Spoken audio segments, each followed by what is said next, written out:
How to set up recurring tasks in Trello. So to start, we'll have to open our browser and then search for Trello.com. After that, simply log into your account. Once logged in, we'll have to go on the left part of the screen and then tap on this boards option. After that, it will show you all the boards that you have on your account. In here, you'll have to select the board where you want to set up a recurring task. So as an example, I'm gonna select HR work.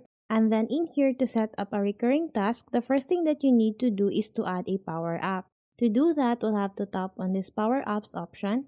And then in here, we'll have to tap on this Add Power Apps. After that, we'll have to go on the search bar. And then in here, we'll have to search for Card Repeat.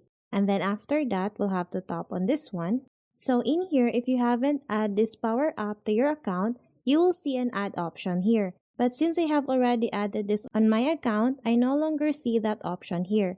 Once you're done adding this Power App on your account, what we need to do is to go back, and then in here we'll have to select a card or task that we want to set up as a recurring task.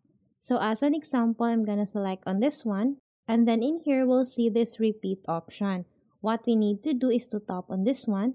So in here you can set up your recurring task from weekly, monthly, and then yearly. But as for me, I'm just gonna select weekly, and then after that, we'll have to set the time. So I'm going to change this one to 9 a.m. After that, we'll have to set the day. So I'm going to set up my recurring task for every Monday and then Friday. Once we're done editing this one, we'll have to tap on the save option. And then after that, we'll have to go back. And then in here, as you can see, it is now showing the date of a recurring task.